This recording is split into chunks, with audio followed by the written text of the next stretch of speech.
Halo teman-teman, berjumpa lagi dengan saya Brother Phil. Kembali kita akan menanggapi video dari Don Ditan. Dan videonya kali ini adalah video tanggapan terhadap pernyataan dari apologet Kristen yang menyampaikan bahwa nabi dari saudara muslim, menurut sebuah hadis, meninggal merasakan sakit akibat dari terkena racun dan sampai-sampai urat nadinya terputus. Dan oleh karena sakitnya itu, menyebabkan Nabi Don Ditan meninggal. Mendengar ini, Don Ditan tidak terima kalau penyebab kematian nabinya akibat diracun. Untuk lebih jelasnya, mari kita dengarkan pernyataan Don Ditan berikut.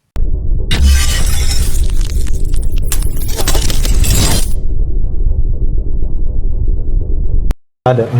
Nah, makanya saya bilang kalau ada tuduhan seperti itu adalah tuduhan-tuduhan yang konyol. Sekarang kalau dianggap bahwa Nabi Muhammad SAW itu adalah nabi palsu, buat mereka nabi palsu itu bukan masalah buat kita. Oke. Iya kan? Nggak ada urusan buat kita. Mereka menganggap Nabi Muhammad nabi palsu itu urusan mereka, bukan urusan kita. Tetapi kalau mereka menuduh Nabi Muhammad SAW itu mati karena diracun, nah itu kita harus jawab. Bahkan ada nubuatnya katanya. Ya itu nggak ada hubungannya, orang itu tadi para nabi gitu kok. Berarti nggak bisa bahasa Indonesia aja nggak bisa, gimana bahasa Arab ntar ya. Nah, kalau mengenai yang tuduhan bahwa Nabi Muhammad SAW mati karena diracun, kita harus tahu sejarah. Orang kalau menuduh itu harus tahu sejarah. Orang kalau mau mengklaim itu harus tahu basicnya apa, dalilnya apa.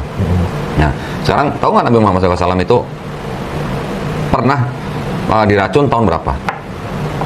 Sekitar 638. Bukan dong. 628. 628 ya. 628. 628 itu dia ada upaya pembunuhan Nabi di tahun 628 Masehi di saat pada perang Khaybar, ya kan? Pada saat itu Nabi memang istilahnya dicoba dibunuh oleh kaum Yahudi. Yang memberi racun itu seorang wanita Yahudi. Namanya siapa ya? Namanya saya ingat pada sebentar namanya. Ini biar jelas kalian ya. Zainab binti Harits. Dia adalah istri daripada Salam bin Mishkam, pahlawan kaum Yahudi yang mati dibunuh oleh tentara kaum muslimin. Nah, ini jadi ada motif balas dendam. Tetapi juga kalau kita baca lebih dalam hadisnya, sebenarnya ini ada motif untuk ngetes atau nguji gitu. Bener nggak nih Muhammad ini adalah seorang nabi gitu. Pada saat Nabi mau diracun, yang makan makanan beracun itu kan bukan cuma Nabi. Ada sahabatnya. Sahabat itu namanya, ada seorang sahabat itu namanya ini sebentar. Saya lupa ingat namanya. Di catatan saya yang ini nggak ada. Tapi saya pernah ingat ada namanya kok. Pada saat makanan itu dimakan oleh Nabi dan sahabat-sahabatnya, ada seorang Nabi yang langsung meninggal seketika itu juga. Seorang sahabat meninggal seketika itu juga. Nabi sempat menggigit, ya.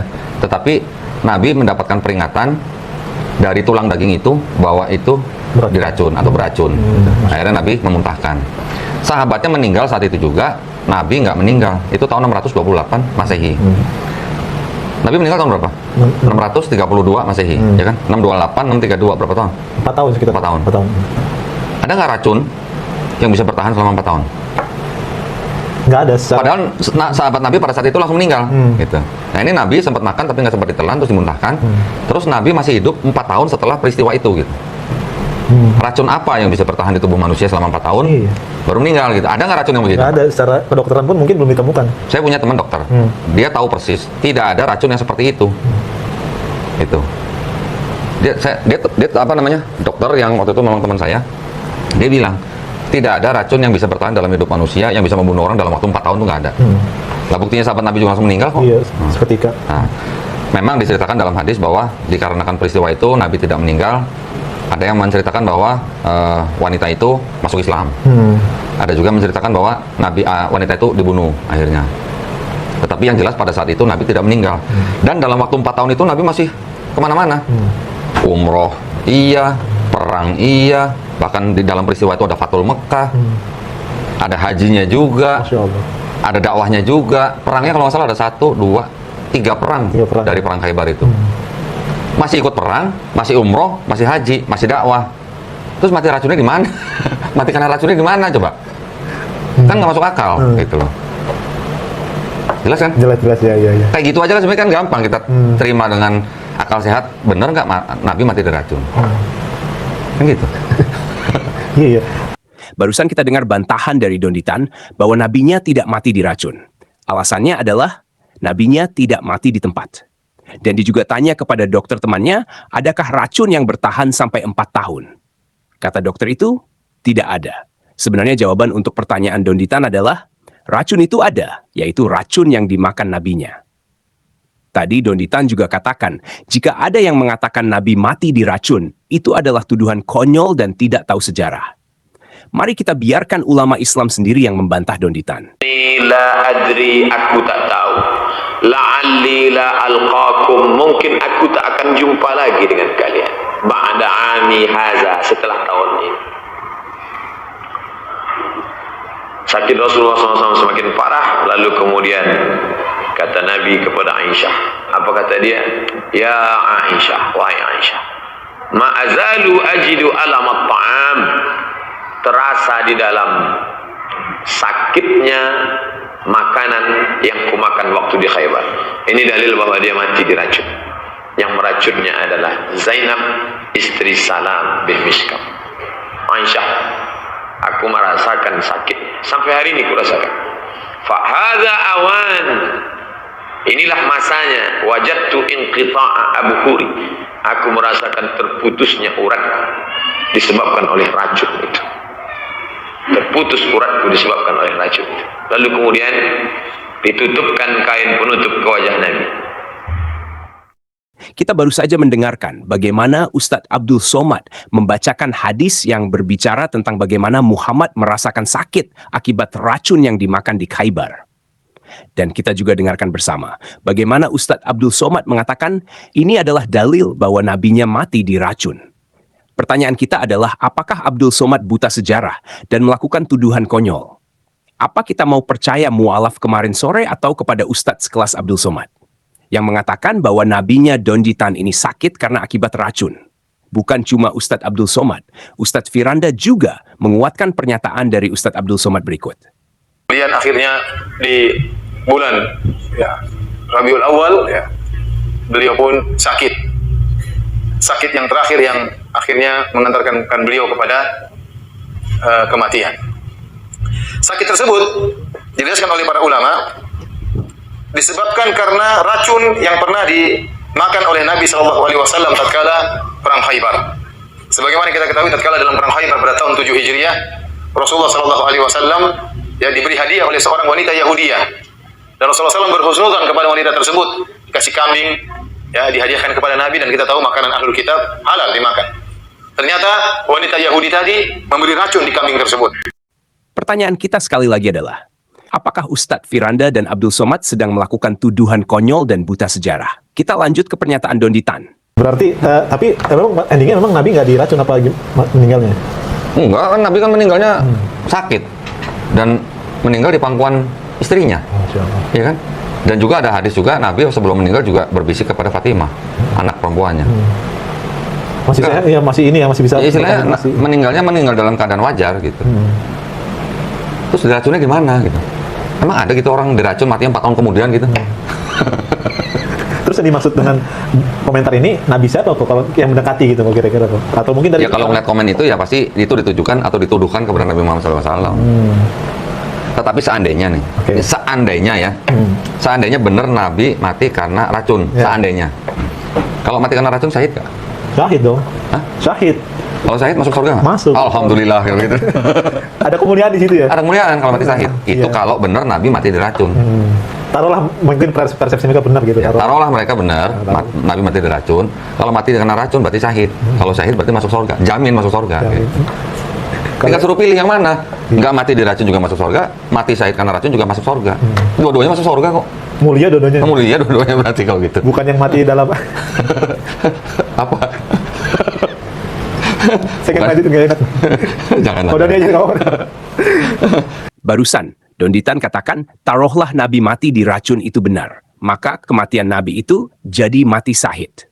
Oleh karena Nabi mati syahid, maka Nabi masuk surga. Tapi Donditan lupa, menurut hadis bahwa tujuan wanita Yahudi ini beri racun kepada Muhammad untuk menguji apakah Muhammad Nabi asli atau palsu. Ini jadi ada motif balas dendam. Tetapi juga kalau kita baca lebih dalam hadisnya, sebenarnya ini ada motif untuk ngetes atau nguji gitu. Bener nggak nih Muhammad ini adalah seorang nabi gitu. Kalau Muhammad Nabi asli, dia tidak mati karena racun. Terbukti sesuai hadis, Nabi Muhammad mati diracun. Jadi kesimpulannya, silakan teman-teman tulis di kolom komentar. Oke, teman-teman, kita sudah mendengarkan penjelasan dari para ustadz-ustadz besar yang terkenal di Indonesia. Dan tentunya, mereka tidak sedang berbohong. Dan kita akan lihat apakah Dondi Tan masih keh dengan pendapatnya. Apakah mungkin Ustadz Abdul Somad dan Ustadz Firanda harus berguru kembali kepada Dondi Tan untuk masalah hadis ini.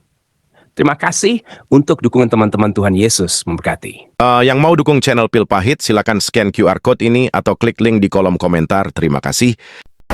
Buktinya bahwa Al-Quran benar, Nabi Isa tidak disalib. Apa? Tidak ada bukti. Sekali lagi, bukti. Sekali lagi, bukti.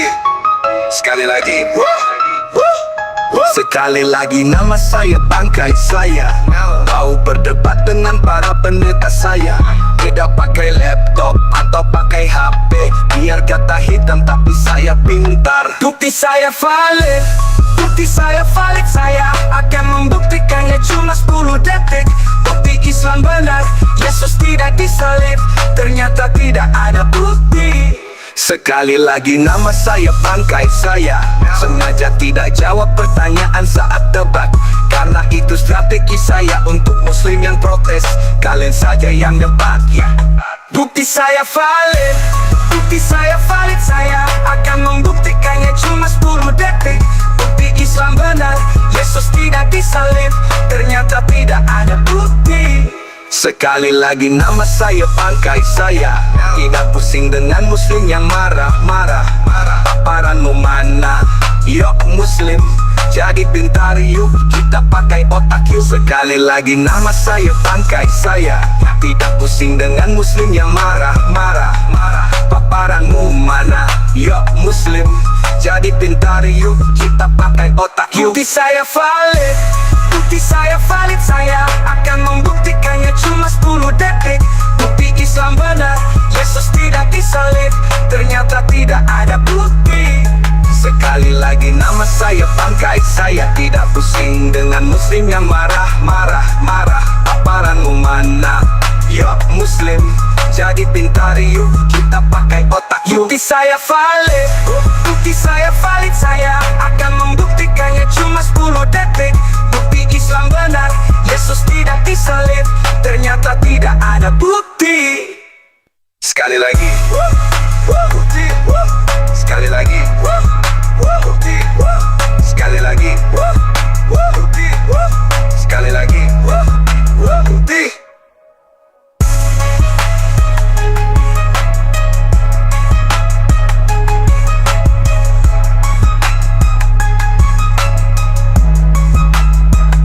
Jadi dengan kata lain begini, kita mau bicara tentang historical Jesus dengan tema yang begitu luar biasa, dan Pak Kainama datang dengan hanya satu bukti. Buktinya adalah Tidak ada bukti. Sekali lagi. astaga naga.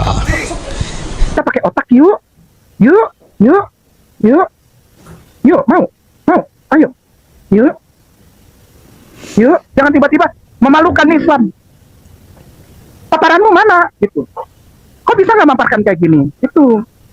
Yuk kita pakai ini yuk. Jangan kosong nih. Kalau diginin bunyi. Klak.